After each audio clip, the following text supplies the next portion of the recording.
옆에 계시면 인사하면서 우리 졸지 맙시다. 또 한 번 해요. 졸지 맙시다. 그래요. 좀 피곤한 시간이지만 졸지 않도록 그렇게 해주시고, 온도도 딱 졸기에 좋은 날씨인 거, 좋은 온도인 것 같아요. 우리 손 한번 위로 올리고, 박수 3번 하면 3번 치는 거예요. 또 졸려가 4번 치지 마시고, 박수 3번 시작. 또 4번 치는, 4번 치는 분들, 그럼 이제는 박수 다시 손을 들고 박수 5번 시작.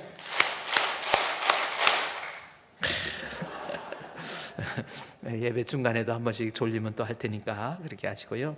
자꾸 손을 올리고 박수 치면 그렇게 좋은 거예요. 여기 심장보다 이 손바닥이 위로 올라갔을 때 심장 운동하는데 아주 좋은 거래요. 그래서 손을 들고 박수 치면 건강에도 많이 좋대요.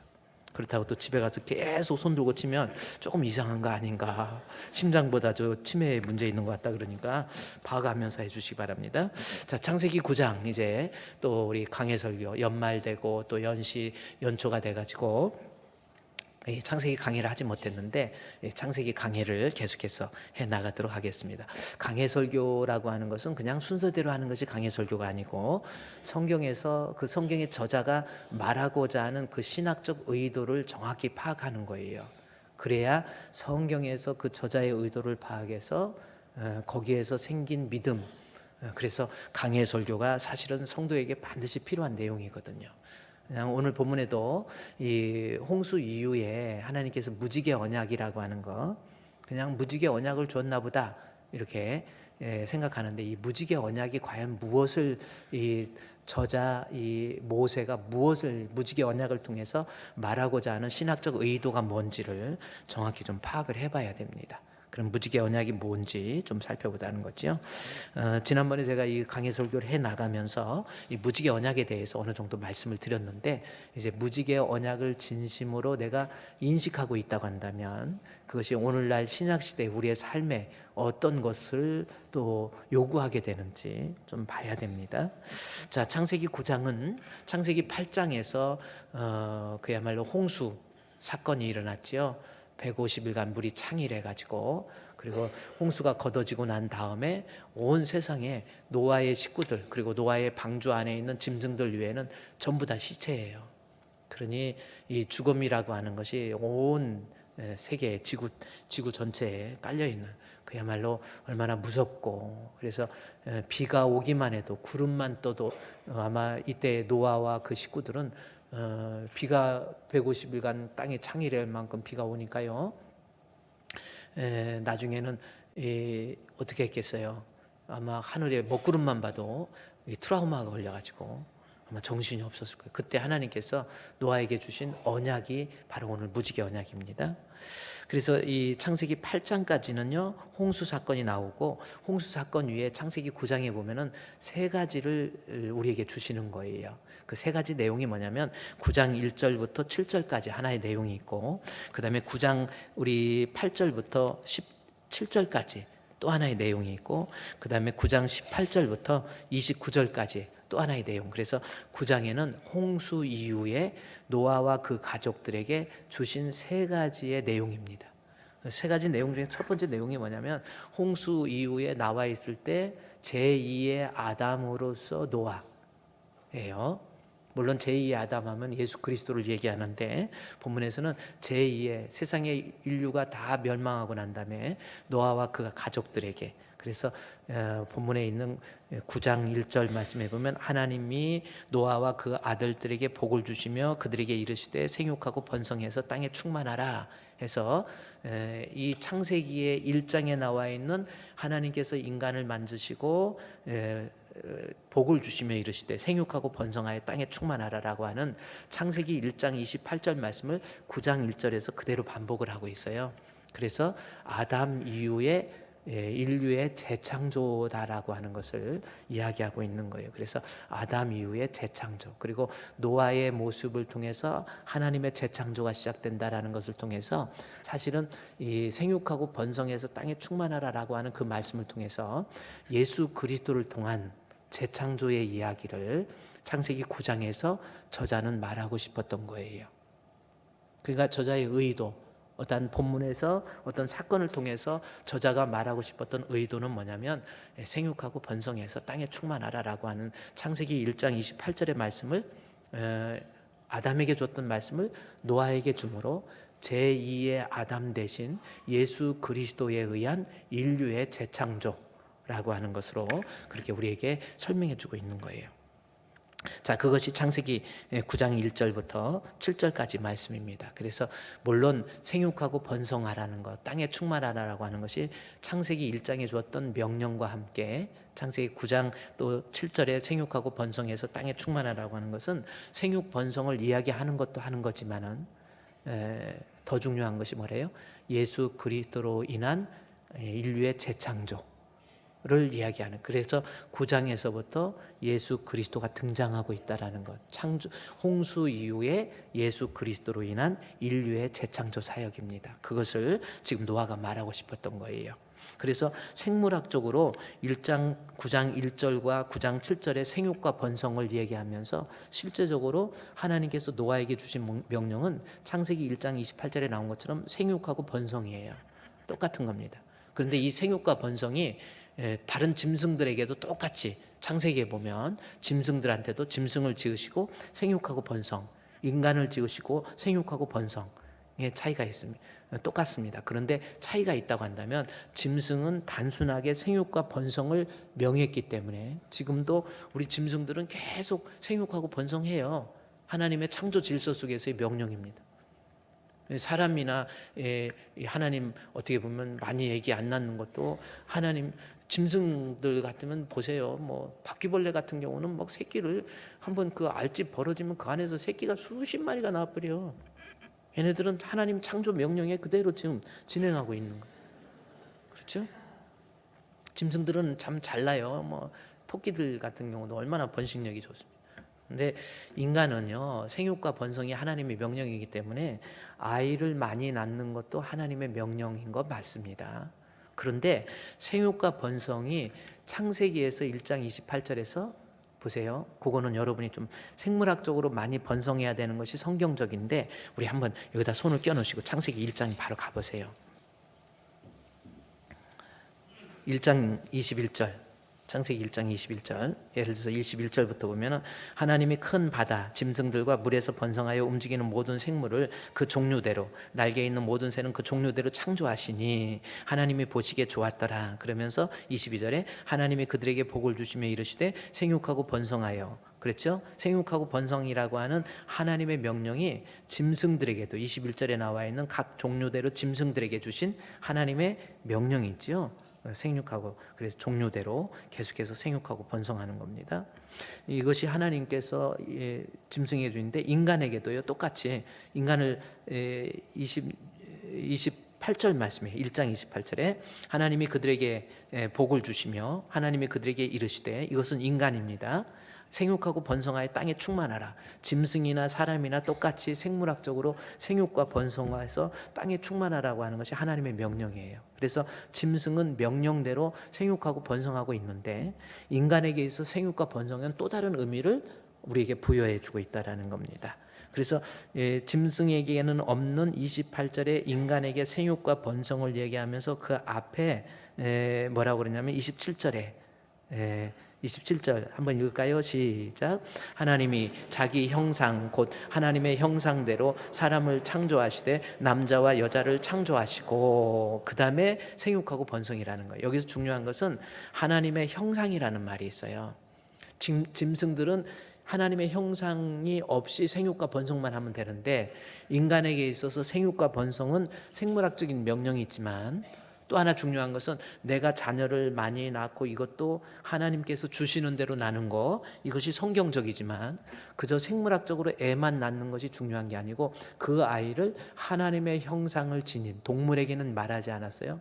동물에게 하나님의 형상을 지녔다 이런 얘기를 하는, 인간의 생육과 번성은 내게 낳는 이 아이들 자녀들에게 하나님의 형상을 닮아갈 수 있도록, 하나님의 형상을 회복할 수 있도록, 그 뭐예요? 하나님의 형상이 뭡니까? 참된 지식과 의와 거룩이에요. 참된 지식은 여러분이 아이를 막 생물학적으로 많이만 나누는 것이 아니라 이 아이에게 하나님이 내게 주신 선물로서 이 아이에게 하나님에 대한 형상, 다시 말해서 하나님에 대한 신지식, 그래서 말씀도 가리키고 뭐 여러 가지 하나님에 대한 참된 지식을 가르쳐야 돼요. 세상적으로 공부만 가르치려고 하지 말고 여러분의 자녀들에게 하나님에 대한 신지식을 가르치세요.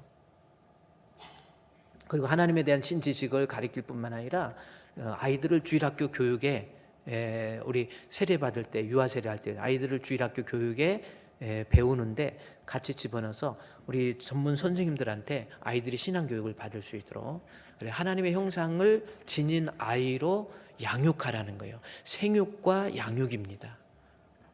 그냥 애기만 다 놔놓고 아유 목사님 자식들 이기는 부모 없어요, 내버려둬요, 교회 안 나오네, 지가 나오고 싶으면 나오겠지요 하면서 아무렇지도 않게 생각해버려요.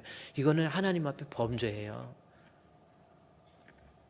생육과 번성이라고 하는 거, 생물학적으로 애기 낳았으면 그 아이에게 하나님의 형상 회복시켜야 돼요.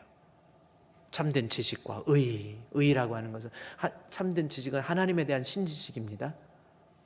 아이들 교육도 많이 시키세요. 우리 교회 주일학교, 유아부, 유치부 얼마나 잘 돼 있습니까?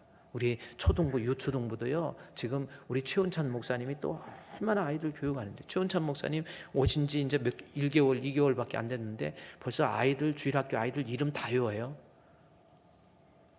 그거 뭐예요? 아이들한테 우리 책임이 있는 거예요. 생육하고 번성하는 것만 문제가 아니고 이 아이에게 하나님에 대한 신지식 심어주는 거예요. 중고등부도 우리 조 목사님 이제 아주 2024년도부터 제가 그랬어요. 조금 더 적극적으로 좀 이 파저티브한 전략을 가지고 아이들에게 신지식을 가질 수 있는, 하나님을 경외할 줄 아는 아이로 교육하고, 중고등부도 잘 되고 우리 청년부들도요 얼마나 잘 돼 있는지 몰라요. 우리 청년들 자랑스럽다니까요. 지금 청년들이 저쪽에서 떨어져서 따로 교육받고 있어요. 이 시간에 젊은이 예배로 제가 여러분 띄워가지고 청년들끼리 모여서 제대로 교육해라. 그런 교회 많지 않아요. 청년들 다 어른 예배드리지. 그래서 일부러 띄워서 여러분 배에서 난 아이들 있잖아요. 하나님에 대한 참된 지식과 의라고 하는 것은 justification by faith에서 믿음으로 말미암은 의. 성경에서 의 하면은 예수 그리스도예요. 그래서 예수 그리스도를 믿게 하고 하나님에 대한 지식 갖게 하고 예수 그리스도 믿게 하고, 의와 거룩이라고 하는 것은요 하나님 앞에 구별된 사람으로서 주를 위해서 헌신할 수 있는, 아이들한테도 그걸 가르치세요. 아이들한테 하나님 앞에 헌금하는 법도 가르치고 기도하는 법도 가르치고 하나님 앞에 교회 봉사하는 것도 가르치고 일하는 것도 가르치고, 아유 너 피곤하니까 교회 일 하지 마, 예배만 드리고 와. 그거 잘하는 거 아니에요. 생물학적으로 하나님이 우리 가정에 준 아이에게 하나님의 형상을 회복해서 이 아이로 하여금 신앙의 전달자, 복의 전달자가 되도록, 이것이 부모에게 주신 노아에게 새롭게 재창조된 노아에게 주신 하나님의 명령이에요. 그래 9장 1절, 창세기 9장 1절 보세요. 하나님이 노아와 그 아들들에게 복을 주시며 그들에게 이르시되 생육과 번성, 그래서 땅의 충만, 아기 많이 낳고, 이것도 중요한데 낳았을 뿐만 아니라 하나님 형상을 지닌 아이로 양육할 수 있는 우리 주분교회 성도 되시기를 주님의 이름으로 축원드립니다. 아멘. 그럼 여러분 이 말씀 창세기 9장을 통해서 노아 이후에 우리잖아요. 한번 생각하세요.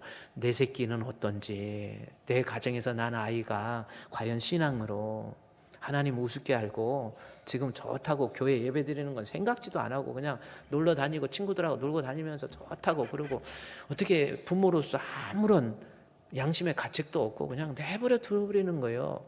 이거 하나님께서 재창조할 사역 속에서 그의 자녀들에게, 우리에게 주신 하나님의 명령이에요.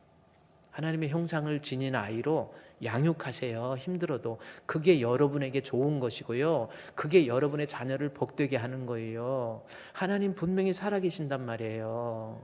진짜 이 아이를 사랑하는데 애가 하나님도 모르고 하나님의 형상도 다 잃어버리고 예수도 안 믿고 그러다 지옥 가는 거, 그 두렵지 않습니까?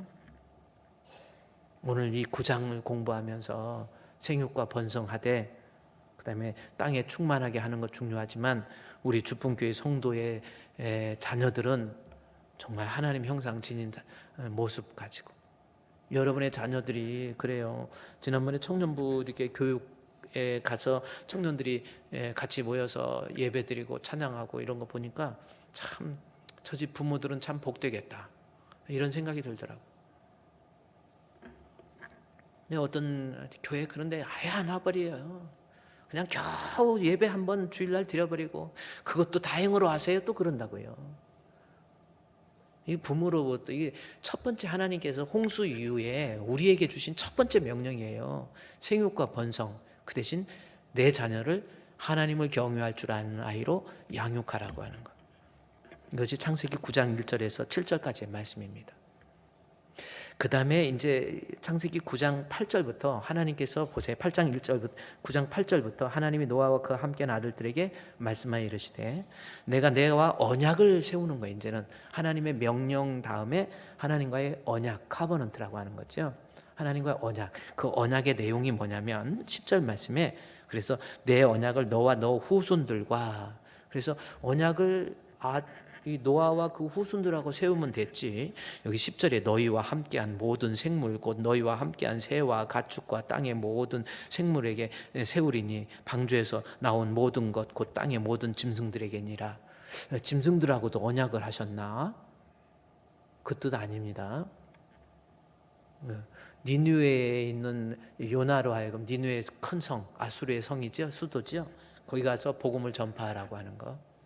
그때 거기에 얼마나 많은 사람들이 있느냐라고 하는 것을 얘기하면서 그때 한번 요나서에서 한번 니느웨라고 하는 나라 그 있는데 그 니느웨는 아수르라고 하는 나라의 수도입니다.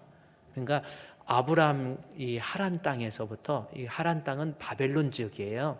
바벨론 지역부터 위로 쭉 올라가면 아수르가 있고 아수르에서 밑으로 내려와서 이스라엘이 있고 그다음에 애굽이 있고 그렇습니다. 근데 니느웨라고 하는 큰 성에 거기에 보면은 거기에 회개하지 않는 짐승까지 다 이야기해요. 그러면 한번 생각해 보세요. 요나로 하여금 니느웨에 가서 복음을 선포하라. 하나님 말씀을 선포하라.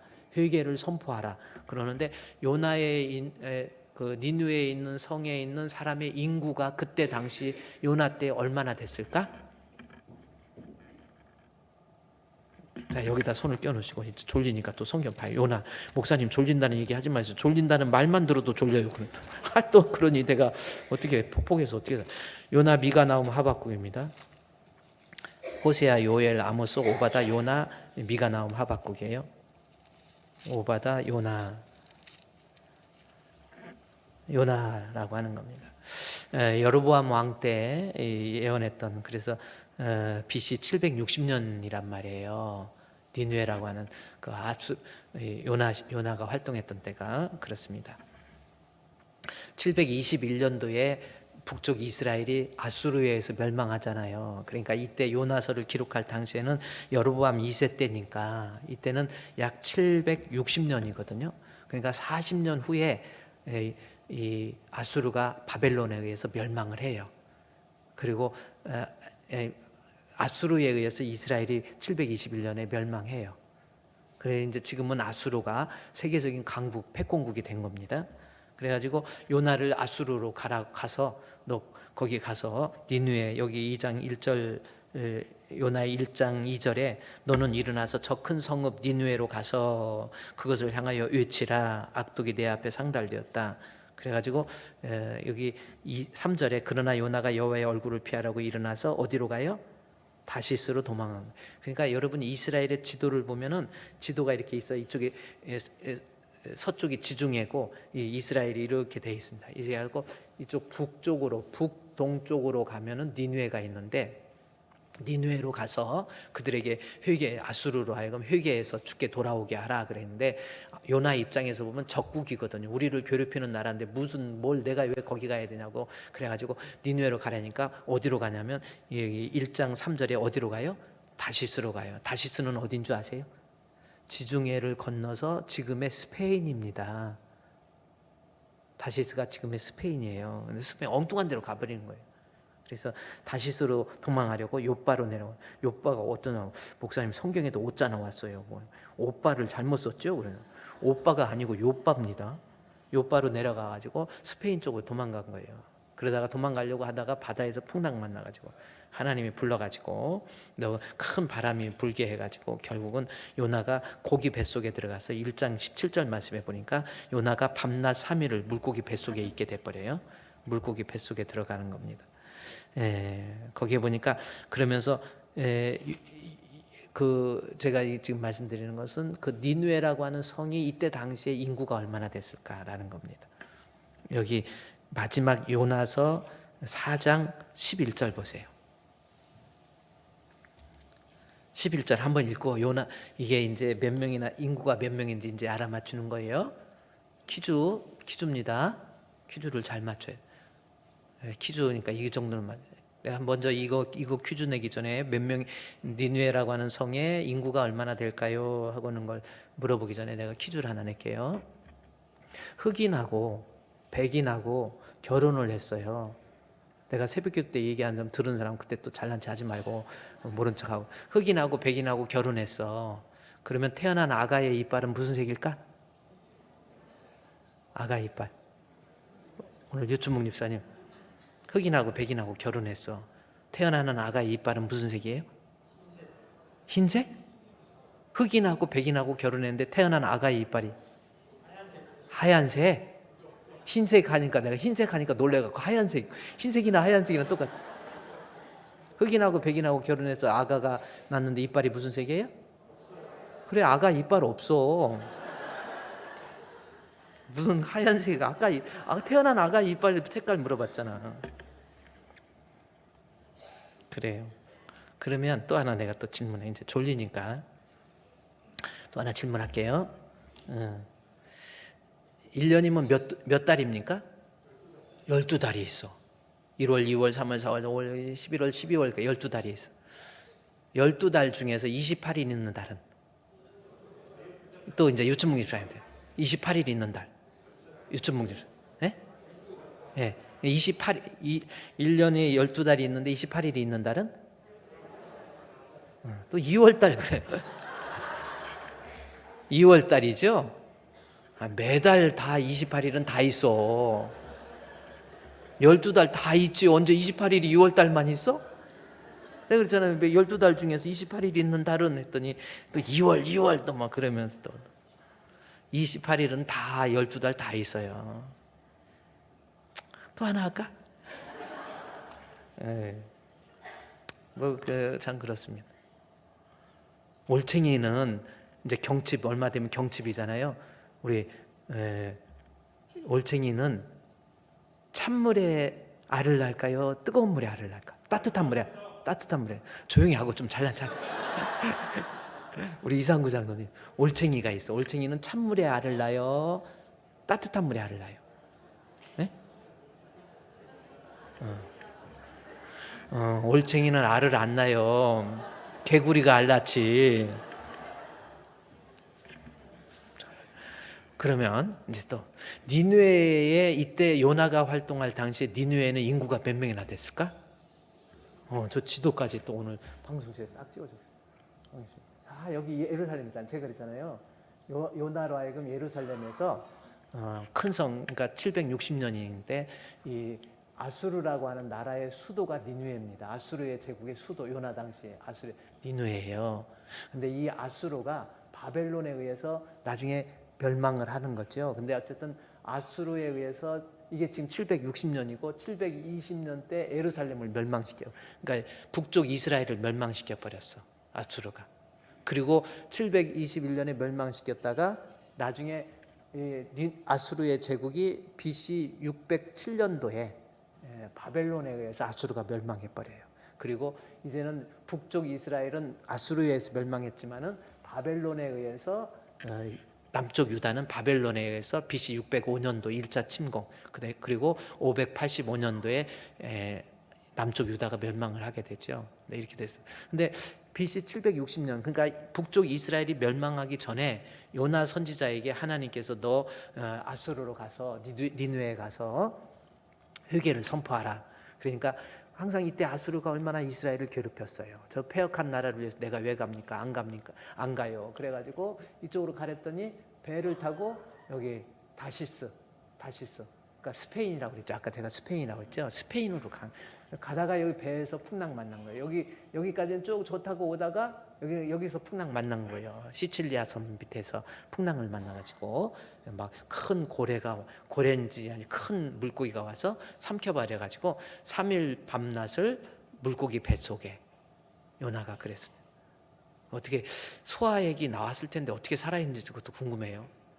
그래가지고 물고기 뱃속에 들어갔다가 물고기가 토해가지고 그렇습니다. 근데 인구가 거기 이 요나 인구가 몇이냐면 요나서 우리 4장 마지막 장 11절 한번 11절에 보면 자 시작 하물며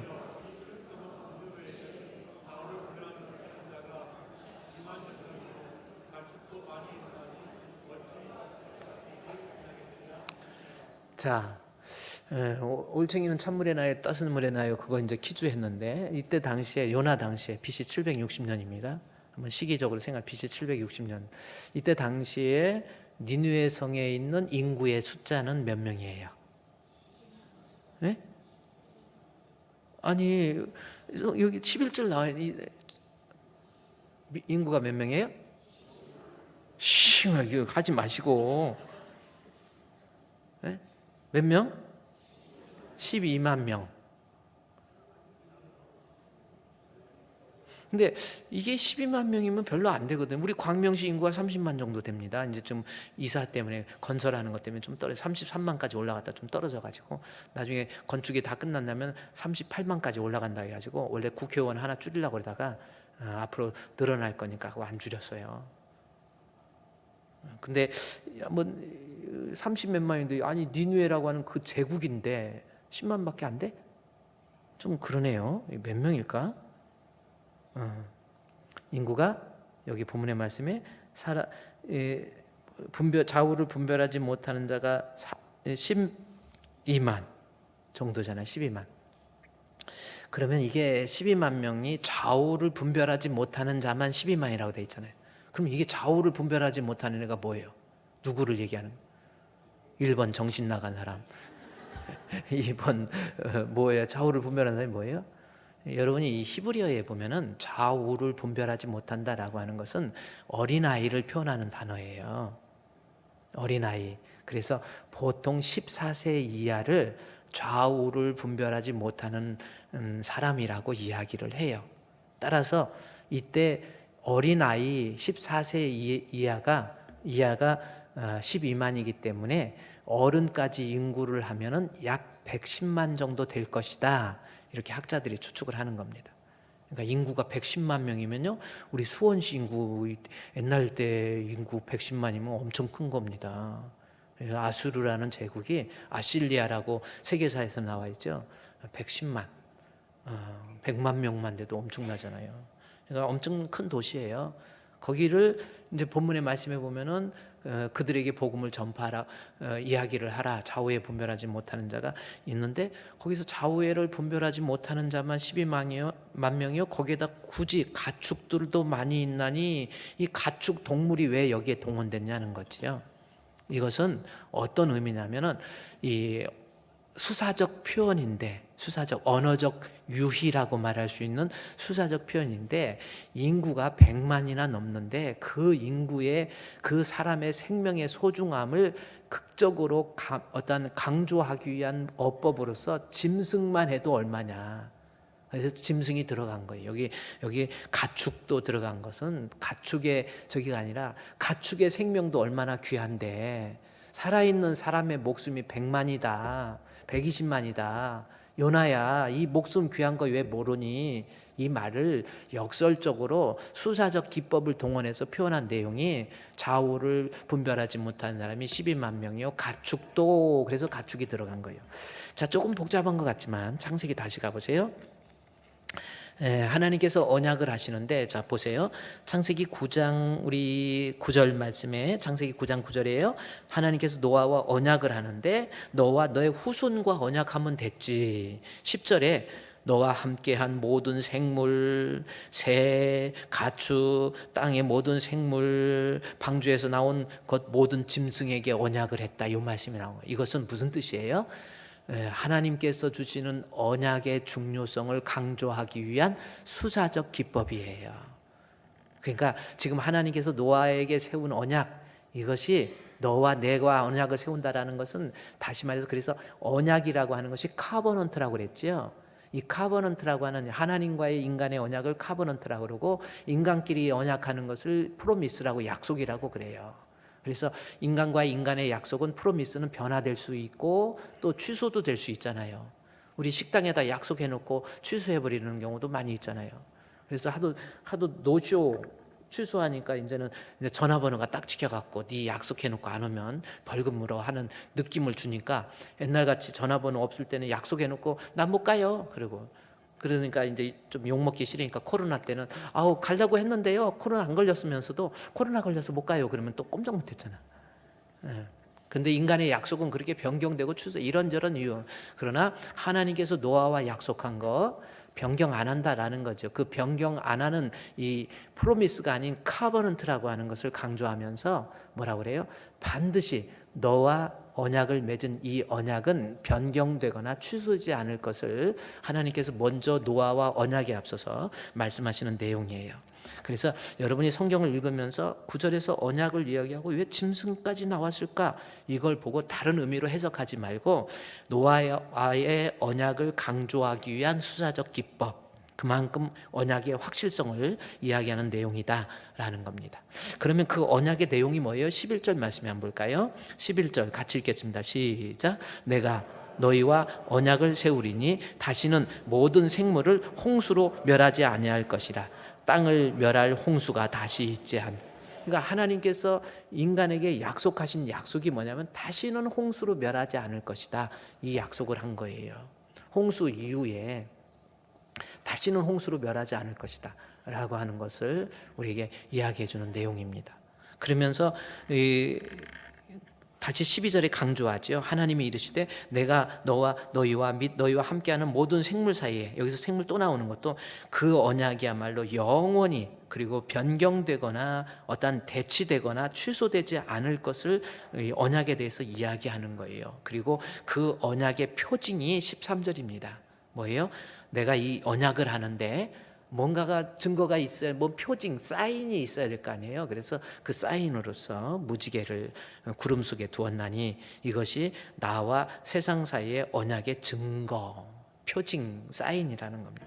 그러니까 하나님께서 노아에게, 홍수에서 나온 노아에게 생육하고 번성을 얘기하면서 그 다음에 다시는 물로 너희를 홍수로 너희를 멸망하지는 않을 거야.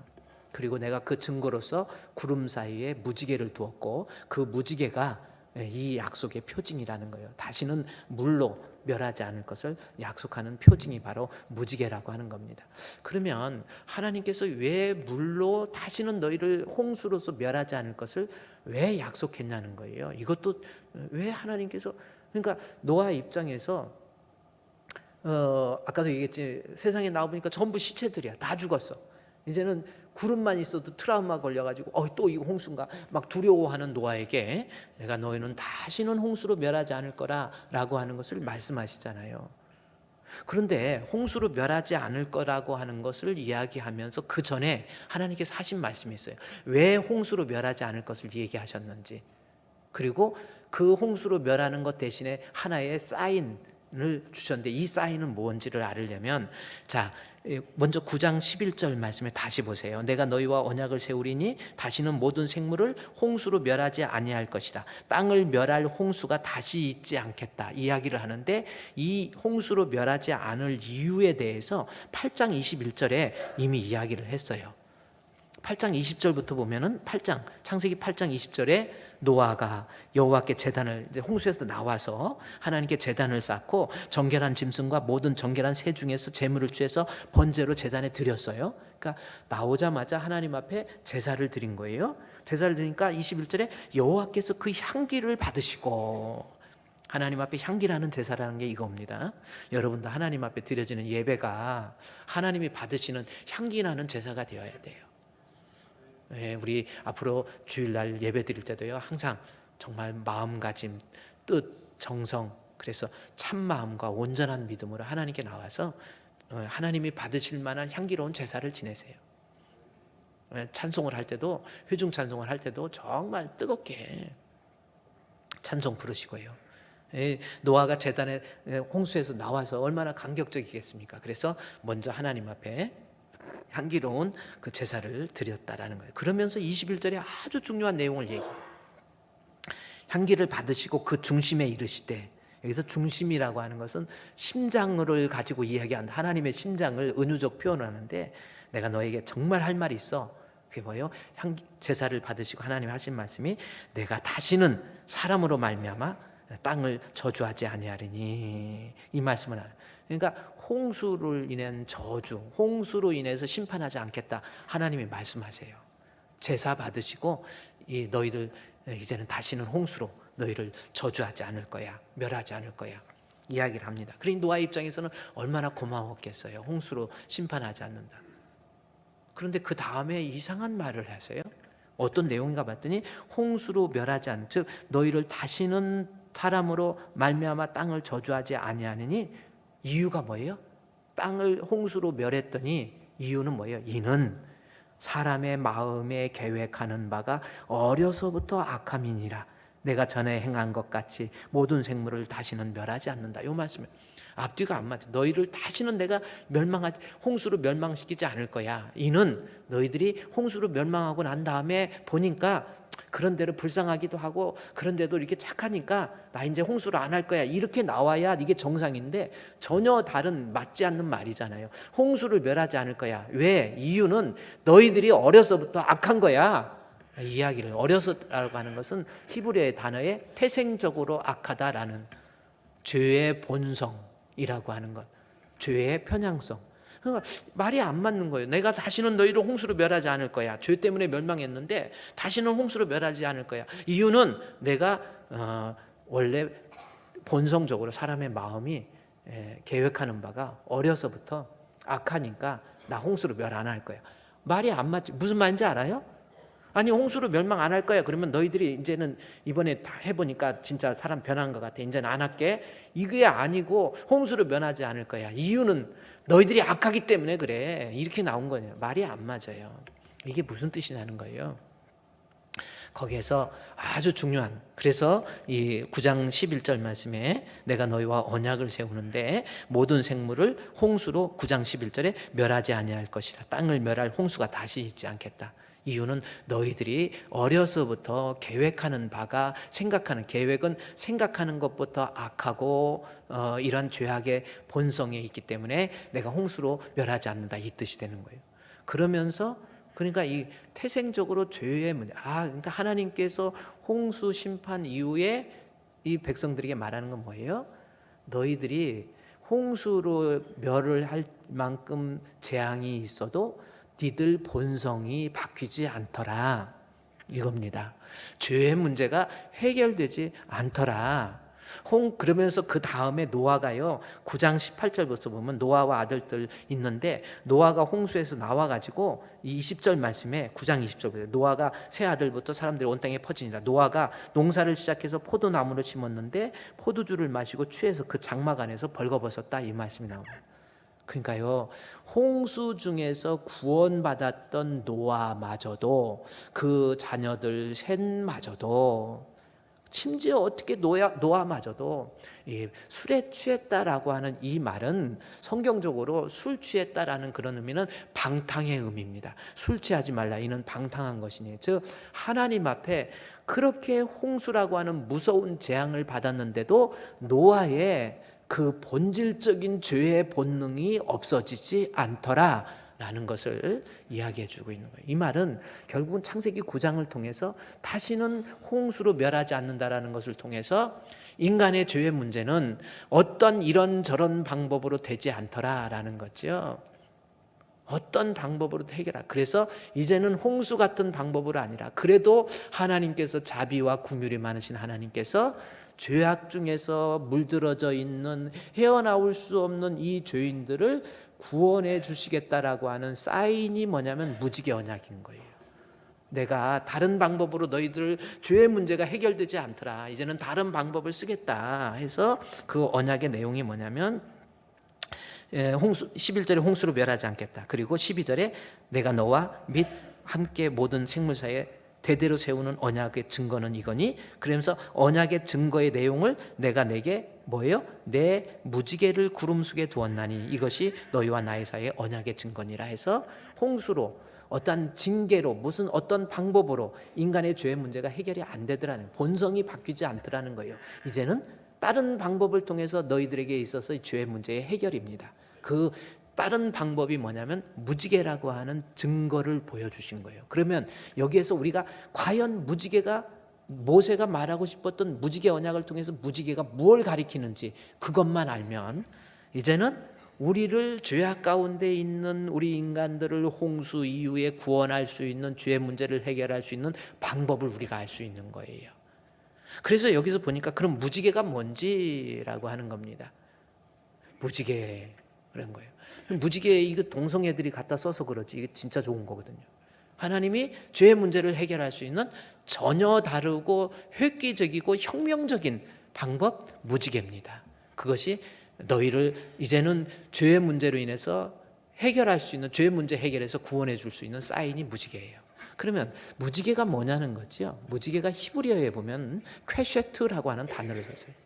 이거 한번 여러분 무지개 하면 히브리어로 퀘쉐트라고 하는 겁니다. 퀘쉐트가 뭐냐는 거죠. 자, 한번 퀘쉐트 한번 읽어봅시다. 시작. 막 이런 퀘쉐트. 그럼 이 무지개가 본문에서 퀘쉐트인데 그 뜻이 무슨 뜻이에요? 활이라는 뜻이에요. 무지개가 활, 실제로 그 모양도 활처럼 생겨 보이잖아요. 원래는 무지개가 활 모양이 아니에요. 무지개라고 하는 것은 뭡니까? 비가 올 때 수증기가 공중에 떠 있을 때 저 멀리 날씨가 갰에 의해서 햇빛이 그 수증기를 통과하면서 그 수증기가 물방울이니까 거기서 굴절이 일어나는 거예요. 굴절이 이제 파장이 빨간색 파장, 노란색 파장, 이 빨주노초 파남보의 파장이 틀리기 때문에 물방울 동그란 데를 통과하면서 라운드로 이게 각도가 꺾여서 7빛깔 무지개 색깔로 나오는 거야. 원래는 빛은 그냥 색깔이 모르는 거예요. 그런데 물방울을 통과하면서 빛의 굴절에 의해서 젓가락을 컵에다가 놓으면 컵이 꺾어진 것처럼 보이잖아요. 빛의 굴절입니다. 빛의 굴절에 의해서 이제 이 빛이 굴절을 하는데 빨간색, 파란색 국절의 각도가 틀려가지고 7빛깔 무지개로 보이는 거예요. 가서 저게 색깔이 있나 가서 보면 색깔 없어요. 원래 빛은 그냥 하얀색으로. 하얀색이 왜 하얀색이에요? 다 빛을 발해버리면, 반사해버리면 하얀색이 되는 거예요. 까만색이 왜 까만색이에요? 까만색만 반사하면 까만색이 되는 거예요. 노란색은 왜 노란색이에요? 노란색만 반사하면, 이 퀴즈 한번 아까 잘 냈잖아. 똥색은 똥색. 뭐 살색이 왜 살색이에요? 원래 살색이 흑인들은 나는 까만색인데 네가 이게 살색이라고 그러냐? 그래. 백인들은 하얀색이 또 살색이라고. 근데 이게 뭐냐? 그 색깔만 반사하는 거예요. 색깔은 원래 똑같이 7개의 파장을 가진 색채들이 다 오는데 내가 이 색이 이 색인 것은 이 색만 반사하니까 이 색이에요. 원래 다 색깔 없어. 제가 그랬잖아요. 빨간색 밑에 가서 빨간색 보면 하얗게 보인다고. 다 반사해버리는 거예요. 빨간색뿐만 아니라 다 빨간색만 반사하니까. 노란색 밑에서 가서 노란색 할로겐 등 밑에 가서 노란색 귤 껍질 보면 노란색으로 하얀색 보여요. 아닌지 진지 한번 실험해봐. 근데 이 무지개라고 하는 것은 그런 것을 구름 사이에 둔 거예요. 이제 비가 갠다라는. 그런데 그 무지개가 우리 하나님께서 내가 너희를 죄로 인해서 해결했는데 홍수로 안 되더라. 그러니까 다른 방법을 쓰겠다라고 하는 그 표징을 무지개를 보여주신 거예요. 그럼 무지개가 그 뜻이 히브리어의 활, 퀘쉐트 활이라고 하는 건데, 그러면 이 활이 누구인지, 뭘 가리키는 건지 이거를 알아야 됩니다. 너무 중요한 내용이에요. 그럼 이 활이 뭔가 성경에서 이제 구약든 신약이든 다 나와. 이제 요셉은 경관 여호와의 손, 여호와의 활이 그 손에 있고, 요셉이 언제 활 쓴 거 없어요. 근데 결국은 요셉을 활에다가 비유한 것은 뭐냐면 예수님을 예표하는 그러한 모습을 통해서 예수님을 상징하는. 그래서 이것이 지나친 알레고리칼한 인터프리테이션이라고 그러죠. 알레고리칼한 성경 해석이 아니라 여러분 이 지금 퀘쉐트라고 하는 무지개는 예수 그리스도를 상징한다니까요. 그게 어디냐면 에스겔서, 여기다 손을 껴놓으시고 에스겔서 1장 26절에 가고, 에레미야, 에스겔, 이사야, 에레미야, 에레미야,에가, 에스겔, 에스겔서 1장에 가보세요. 에스겔서 1장에 보면 여러분 우리 주분교회 성도들 성경을 제대로 좀 알고 좀 그렇게 해봅시다. 1장 23절,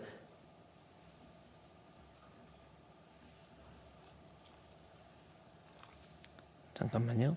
에스겔서 1장 26절 가보세요. 26절에 보면 그 머리 위에 궁창 위에 보좌의 형상이 있는데 그 모양이 남보석 같고, 남보석. 남보석이 어떻게 생긴 건 남보석이죠? 이건 남동윤 집사님이 잘 알고, 남씨니까. 남보석 같고 그 보좌의 형상 위에 한 형상이 있는데 사람의 모양, 내가 보니 그 허리 위에 모양은 단쇠 같아서 그 속에, 지금 하나님 여호와 하나님의 이야기를 그러면서 메시아의 그 모습을 그려놓은 그 속에 주위와 불 같고, 그 다음에 내가 보니 그 허리 아래의 모든 모양도 불 같아서 사방으로 광채가 나니라. 28절 시작. 그 사방 광채의 모양은 비 오는 날에 구름에 있는 무지개 같으니 이는 여호와의 영광의 형상의 모양이라. 내가 보고 엎드려 말씀하시는 이의 음성을 들으니라. 자, 이거는 빛 가운데 우리 하나님의 보좌 위에 앉으신 어린 양의 모습을 이야기하면서, 여기 그 28절의 사방 광채의 모양은 비 오는 날에 구름 속에 있는 무지개와 같다라는 것이 창세기 9장에 표현된 똑같은 말이에요. 구름 속에 있는 무지개, 똑같은. 그래서 히브리어에 보면 똑같은 단어를 쓰고 있어요. 그러니까 예수 그리스도에 대해서, 메시아에 대한 표현이 구름 속에 있는 무지개. 그래서 이분에 대해 구름 속에 있는 무지개 같은데 이는 여호와의 영광의 뭐예요? 형상, 하나님의 형상이라고 나오죠. 이 무지개에 대한 이분이 하나님의 형상이다. 그러면 여기 골로새서, 골로 가보세요. 골로새서 요거 빨리 보세요. 하나님의 형상이 뭔지 골로새서. 그러면 무지개를 어린 양 대신 예수 그리스도를 얘기하는데, 골로새서에 갔더니 하나님의 형상이 누구를 얘기하는 건지 골로새서 1장 15절 14절부터 보면요, 우리가 그 안에서 속량 곧 죄사함 받았어요. 그러면서 예수님에 대해서 그는 보이지 않는 하나님의 형상 나오죠. 그래서 여러분 이것뿐만, 요한계시록에도 보좌에 앉으신 어린 양, 무지개라는 말을 계속 강조해요. 캐쉐트라고 하는 그 단어를 쓰고 있는데, 하나님의 형상은 우리 주 예수 그리스도에 대해서 그는 하나님의 형상이요, 보이지 않는 하나님의 형상, 을 보이는 형상으로 되신 분이 예수님이라는 겁니다. 그래서 무지개는 하나님의 형상으로 표현되어 있는데 그분이 바로 예수 그리스도라고 하는 거예요. 퀘쉐트, 예수 그리스도라고 하는 거예요. 그러면 창세기 9장에 가보세요. 여러분, 그래서 창세기 9장에서 이제 하나님의 마음을 우리가 읽을 수가 있는 거예요. 성경은 우리 하나님의 마음을 우리가 수사적인 표현으로 되어 있는 하나님의 마음을 읽어낼 수 있어야 되는데, 거기서 읽을 수 있는 내용이 뭡니까? 13절에 내가 무지개를 구름 속에 둬. 아까 똑같이 무지개를 구름 속에 있는 무지개, 똑같은 단어라고 했죠. 그래서 이 무지개가 뭔가 봤더니 아까 뭐예요? 어린 양, 이 땅에 오실 우리 주 어린 양을 얘기하는데, 어린 양이 누군가 봤더니 하나님의 영광, 하나님의 형상. 골로새서 1장 13절 15절부터 보니까 하나님의 형상은 누구예요? 바로 어린 양 대신 예수 그리스도예요. 그러면 이 방법 13절에 내가 너희를 다시는 홍수의 방법을 통해서 재앙을 하거나 심판하지 않을 거야. 이제부터 심판은 너희들에게 있어 안 되겠다 해서 방법이 예수 그리스도를 통한 이제는 구원을 이야기해 주는 하나의 사인이에요. 인간을 죄의 문제를 해결해서 이 죄의 문제로부터 우리를 구원해 주실 방법, 그렇죠? 홍수의 재앙으로도 이거저거 다 해도 죄의 본성이 바뀌지 않더라. 놓아봐라. 그렇게 방주에서 나왔는데도 벌거벗고 술 마시고 방탕하고 이거예요.